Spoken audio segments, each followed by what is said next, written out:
All right. Yo, it's D.Arthur in the building. I'm talking to you guys today. I'm with a very special guest again. His name is Yami. Once again. And today we're speaking about spiritual warfare and how that connects with semen retention. And, so what do you think, bro? So usually when we're talking about semen retention and spiritual warfare, your spiritual sense gets heightened when you go on semen retention. I mean, it's still heightened when you're not on retention, but it's very, very keen when you go on retention. And the thing is, like, you can.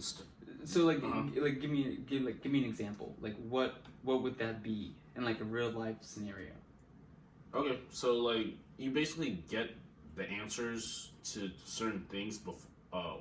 You can have a better explanation of as to why things happen without really having a logical reasoning behind it. It's just more of an intuition. Your intuition increases on semen retention, and I mean when you meditate as well, though that combined gives you very keen instinct on just why certain things happen, why some people are the way they are, and you can really come to pretty good, maybe even conclusions about why specific things may happen in the physical world. Because everything happens in the spiritual world before it happens in the physical world. But you're just going to be more connected to your spiritual sense when you go in retention and you've been meditating, doing very good habits for yourself to connect with your highest version. Now, like one thing that I realized when it comes to, I guess, semen retention was the longer you do it. I don't know about you, but for me, the longer I guess hold off, obviously the energy to release builds up, right? And it's like there's this like, is that your phone? Yeah. Just cut it off. So the longer you wait, there's like this like transition point where if you go beyond that, if you wait longer than that, it's like your desire to release like fades away. And at least for me, it's like when that desire fades away, I start to look at women more for, I guess, who they are, and the desire to create love rather than having just sex.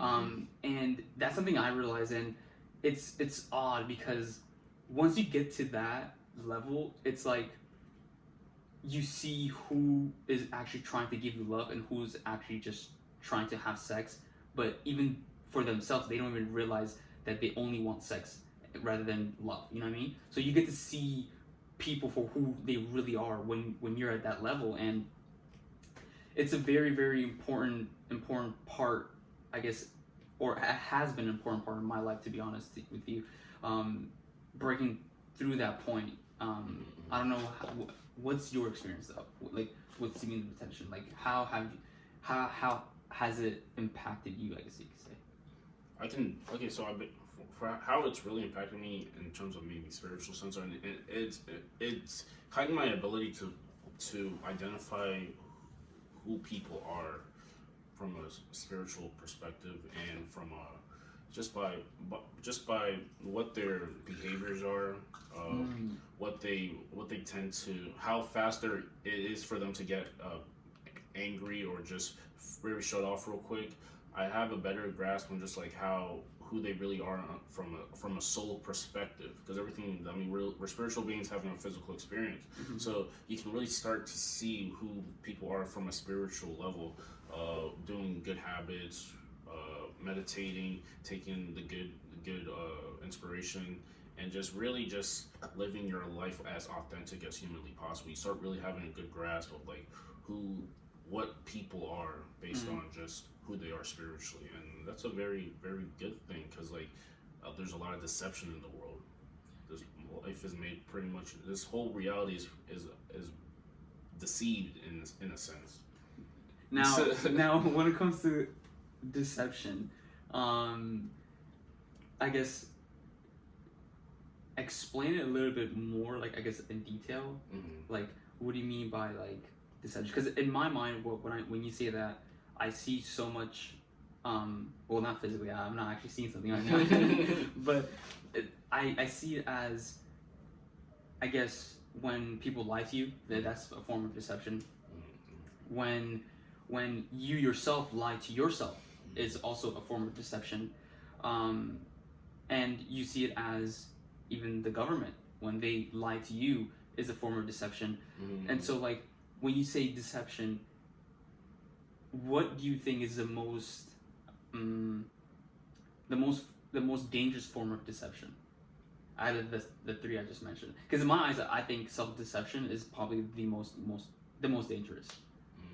Yeah, I would have to agree with you. Yeah, self-deception is dangerous because you don't have anybody accountable. If you're not having anybody who's accountable, then you can literally be living your life the wrong way and be saying, "Oh, it's okay," and that's the worst type of way to live your life. Yeah. Because no one else is gonna tell you right from wrong. Exactly. And like when you are living a life, well, how do you even compare it? Like, let's say those people that are, like, I guess, deceiving themselves, right? Do they know that they're deceiving themselves? Do you think they know that they're deceiving themselves? They might not. They might not know, right? They're not aware of it. So it's like, how do you get those people that are deceiving themselves, right? And that they don't know that they're deceiving themselves? How do you get them to be aware that they are deceiving themselves? Because I think that's the whole point here. The whole point, or the whole issue, is that you have a bunch of people running around, like it's like a bunch of people with their heads chopped off like chicken. You know, when you cut the chicken, and it just running around. It's a bunch of humans doing that, not knowing where they're going, why they're doing certain things, right? And I think it all comes from them not knowing that they themselves are deceiving themselves. When it comes to simple form of love, right? Every single human in this world wants love. We want actual companionship. Now, we say we want love, but then a bunch of people go out in public and they go drinking and stuff, and then one thing that when they see a girl with nice ass, they're like a fucking tiger, like, you know what I mean? And then it's like the girls are out there with tight ass pants or tight ass skirts to get the men's I guess arousal. And then when the man is aroused, they in their brain they're no longer in, like, what do you call love mode? They're more in the lust mode. So the women that are out there like triggering the lust in a man, and the man is going out for lust. And then, but here's the thing, the man and the woman, they were originally out there to find love, but now they're both out there full of lust. So it's like they are deceiving themselves everywhere they go. So, like, how do you get them to realize this? And this is what I was talking about, like, when it comes to semen retention. When you refrain from masturbation to the point where you no longer have the desire to even masturbate, then you start to actually, like, look at women for who they are. You see who's coming to you with lust, and you see who's coming to you with actual love. And to be honest, I look at actual love as like a complete friendship. Like, if you can create that true friendship and have that attraction, then that's really what love is. Because if there's no that physical attraction and you're close as, like, friends, it's literally just friends, right? And so that's one form of deception that a lot of people are getting mixed up about. And I see it, and it's so hard for a lot of people. And when it comes to like when you say, like, Tinder, when it comes to Tinder, a bunch of people on Tinder are like, oh, I have my profile out here because I want love. And then and then the photos that you see is like them showing off the skin and everything. And then you go on a date and they're thinking, oh, this might be my love of my life, but the guy might have just liked it because you're showing off a lot of skin. So that's the thing. So, like, people are deceiving themselves without knowing that they're deceiving themselves. So yeah. It's a fucking crazy ass world. Yeah, and I mean, what you were saying is correct. Like I said, like what you said, self-deception is the scariest thing that you can do. Maybe for example, like, you can say that, oh, maybe you don't have a weight problem, and you say you don't have a weight problem, but from others' perspective, and when you see in the mirror, obviously, I mean, you might see that there's a bit of a weight problem. But if you keep deceiving yourself and saying that, oh, it's not what it is, it's like it's not true, then you're living a lie. And once you live a lie of yourself, then anybody who tells you anything, they're probably gonna be like, they're gonna tell you that, I mean, they're probably gonna tell you the truth, and you don't want to listen to that, because in the core of who you are, you think that someone you realize that you're not the person that you thought you were. Exactly. Now, like when it comes to weight, right? And I understand a lot of people, they are very, especially women, they're very sensitive about their weight. Now, for one woman, being overweight might not be a big deal for her. And truly, it really isn't a big deal. But when it's actually impacting the way that you think, the way that you are living your life, you may not be able to remember a lot of things, or you may not even be able to get off the couch or climb a flight of stairs. When it's impacting your physical reality and holds you back from doing the things that you need to do, then that's when it becomes a problem. And so there's a lot of people that, I'm not gonna lie to you, there's a lot of people that are actually pretty big people that can run up a hill, that can lift, heavy ass weights, and to my eyes, I'm always amazed by that. But there are people that can do that. But when it's stopping you from doing your chores, then that becomes a big issue, especially if it's actually impacting how you think, right? If you can't remember things, if you can't hold a conversation, if you are creating a lot of anxiety within yourself, all of that comes from your nutrition. All that comes from not being physically active. And a lot of people, when it comes to like weight, right? When they hear workout or when they hear exercise, they're like so resistant. They're like, no, I don't like workout because it's so tiring. And yeah, obviously, there's a lot of us that actually like that burning sensation when you're working out, but a lot of people don't like that, and they think that movement or working out means you need to feel that, and it's not. And now I'm doing a lot of like research on exercise and everything, and I've learned that moderate exercise, meaning like just doing, like having a walk, walking your dog, just hiking, or it may not even be hiking. It can be just like, I don't know, doing a squat, like one squat a day, or I don't know what it is, but something that's moderate, it's light. It's not causing a lot of burning sensation in your muscles. That has a lot of like positive effects within your body, and can help you think better. It can help you be able to, create conversations. And the main I guess positive outcome of this is being able to think in a how do I explain this? To be able to create opportunities for yourself, being very, very what's the word? Creative. So being able to be very, very creative, because that's where everything comes from. Like I remember this the scientist, what his name is, I forgot his name. Yeah, there you go. I was about to say the dude with the crazy ass hair. But yeah, like Einstein, like he said everything comes from creativity. Think about this. Everything we ever thought of, everything that we ever had or have or will have in the future, all comes from our creative mind.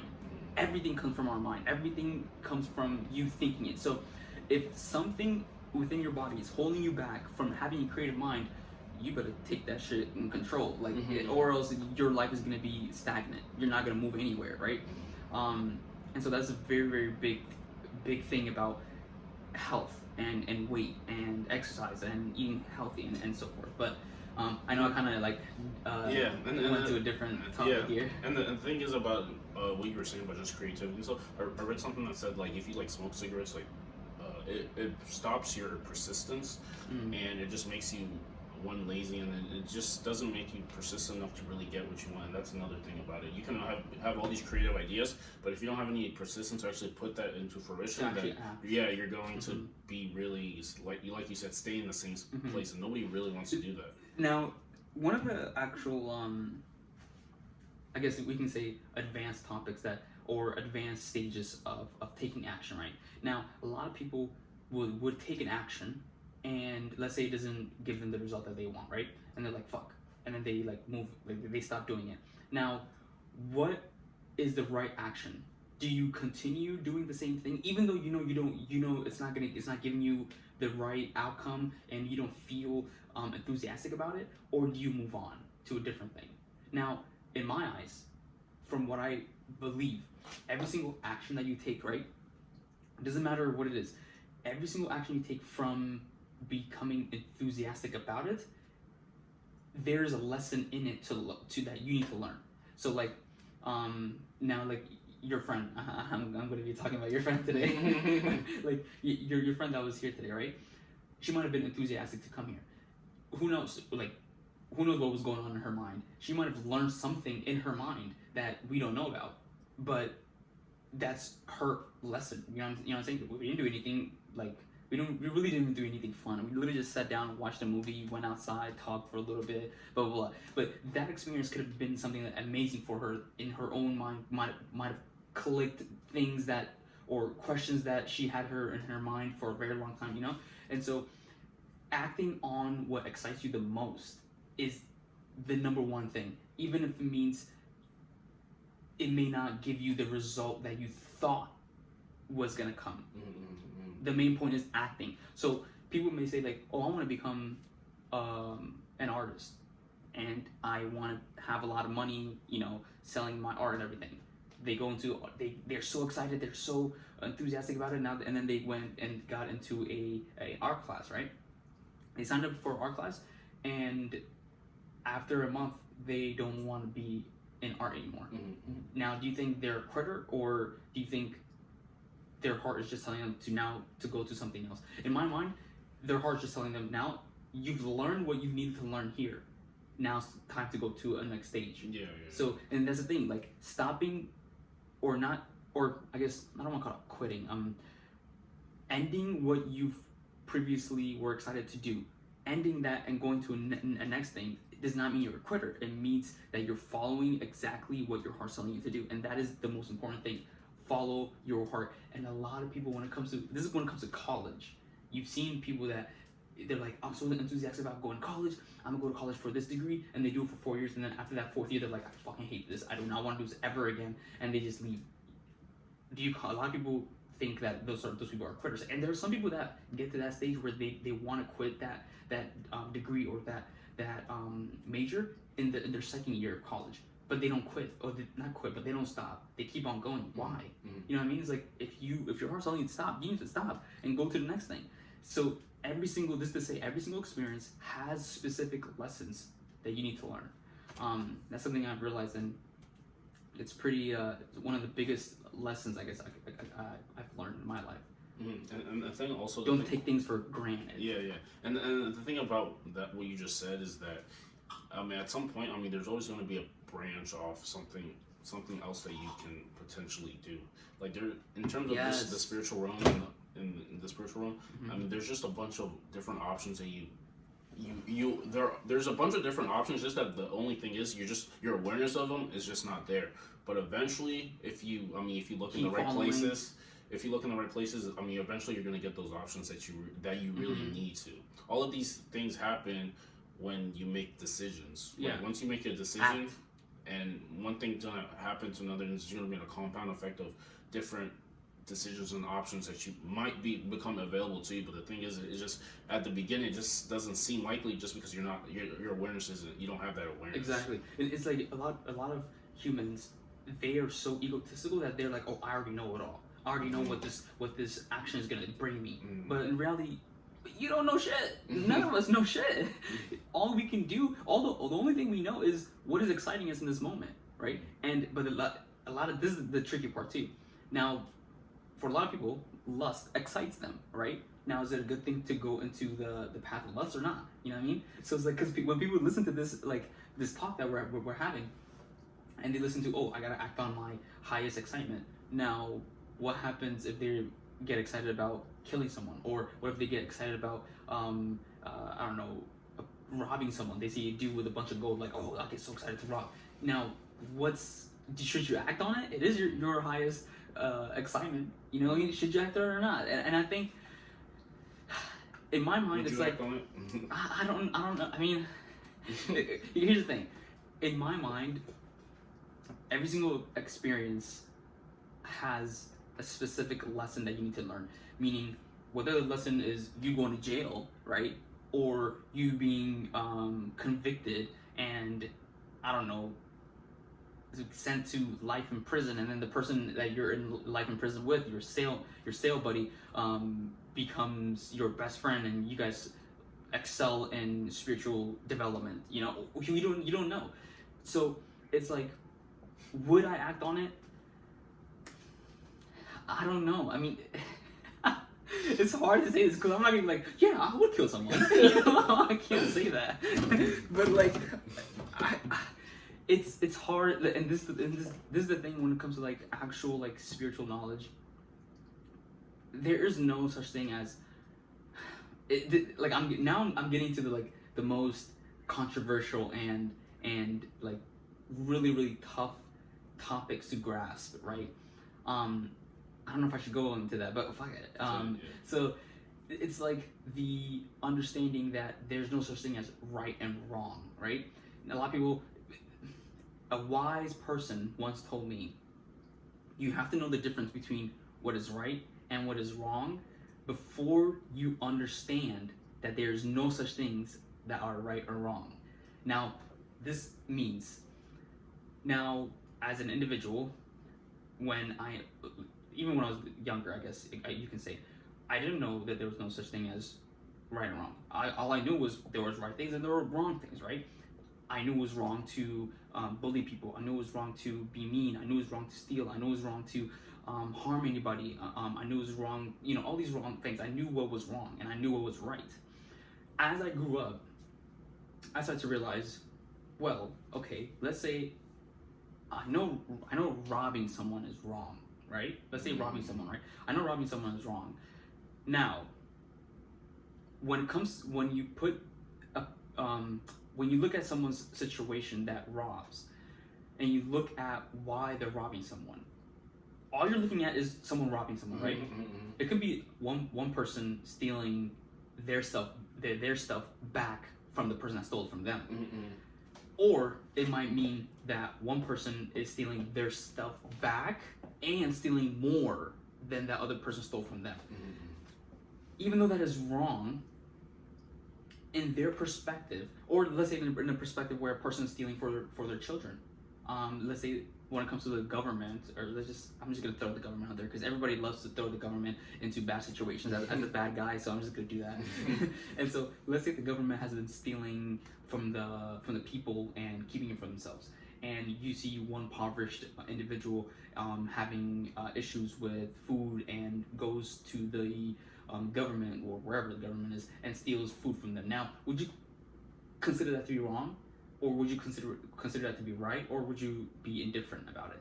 Now, in my eyes, I'm probably be indifferent. I'm gonna be like, oh, I don't care. Like, if that person steals from that person, I don't care. It's not impacting me to the point where it will change my life. It's not impacting me to the point where it changes my life. So then I don't really mind. But when you look at the perspective from that one person, they're stealing to feed their family. I wouldn't say that's a wrong thing.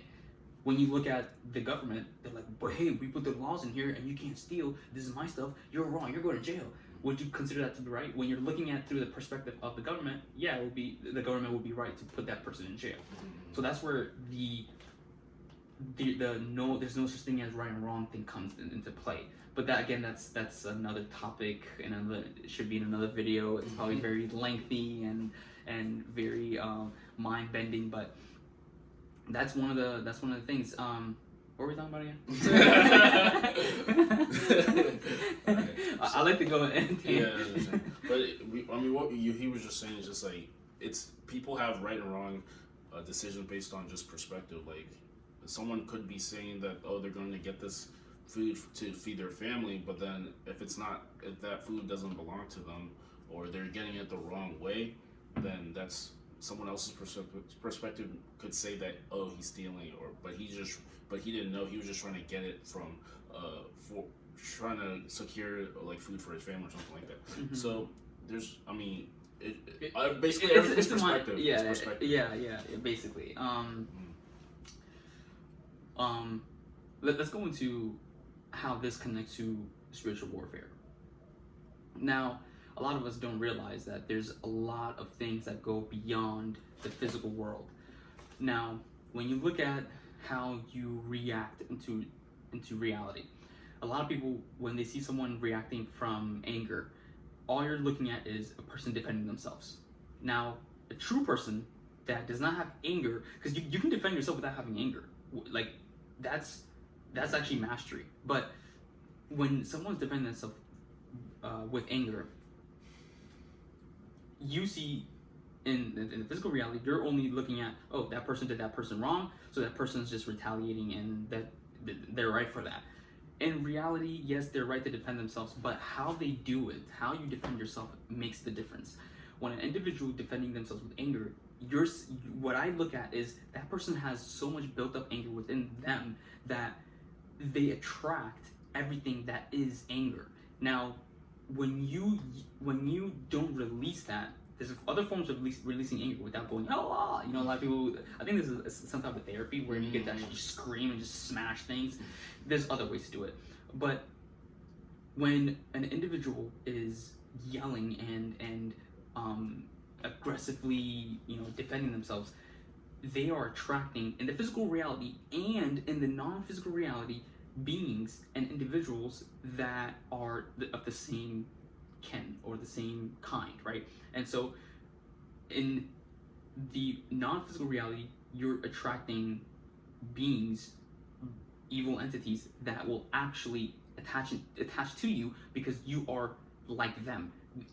Everything in this world, you know, connects with it that is similar to it, right? And so that's why when you're walking down the street and you're an extremely nice person, you don't attract anybody that's very mean. It just doesn't happen. You don't have friends that are one person being very, very kind to everybody else and the one person being extremely mean. Those two people don't ever be friends. They'll never be friends because they're not alike. And that's the same thing with all the energies. And so when a person is yelling at individuals to defend themselves, they are holding in that anger. If they don't release that anger in different forms and they allow this to play like a snowball effect throughout their life, then throughout their whole day and months and years, they are attracting more and more of these, I guess let's just, for simple terms, let's just call them angry beings in a different dimension. You're attracting those things to you, and then it's like anger becomes an addiction. Mind you, anger is a chemical, right? It's a chemical that gets released within your body when you start to think certain thoughts. Every single thing, every single emotion, every single chemical that gets released in your body comes from your thinking, comes from your thought. The more you think negative thoughts that are likely to create, I guess you can say, anger, or the chemical of anger, the more you start to become addicted to that. And the more you become addicted to that, now you, in the other dimensions, you have beings that are coming to you, and then you're like, why am I so addicted to anger? Why am I so angry? Why am I always fighting with people? Why am I, like, I have friends that will get angry or get upset by someone just looking at them. I know, I'm not lying. Like seriously, they will get angry at someone just looking at them. And so this means it got to the point where it's an addiction. You have to learn how to release those kinds of energies within yourself. And so when it comes to spiritual warfare, when it comes to lust, and lust is the most misunderstood or I guess you can say misunderstood energy, because like you think you're doing what's, I guess you can say, primal. It's just natural instincts. You just have sex with someone, but when you're doing it in that kind of form, you're attracting beings in the other worlds or in other dimensions that are of that kind of energy. And when you have that, you can't have love. Like when you're and this actually happens with people that are in a relationship, in marriages. The reason why some of the time that they separate is because of lust. One individual gets attracted to lust because they don't know how to create the love within their partnership. They don't know how to go to the next level of love, basically. And so what happens is one person turns into lust, and then they start to gravitate away from their partner. And when they start doing that, their partner obviously will see that, and they start to separate, and then divorce happens, right? Or separation or whatever. And so those individuals, no, I'm sorry. What I was gonna say is, if you have lust, you can't have love.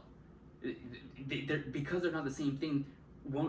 If you're in a relationship, one person can't be in lust and another person can in love, and they're gonna be together forever. No, it does not happen at all. And so it may last for a little bit, but then it will eventually go away. And so that's something to be very, very aware of, because those are very subtle energies. Yeah. What about you? What do you think about when it comes to, like, in a relationship, when an individual is in lust and another person is in love?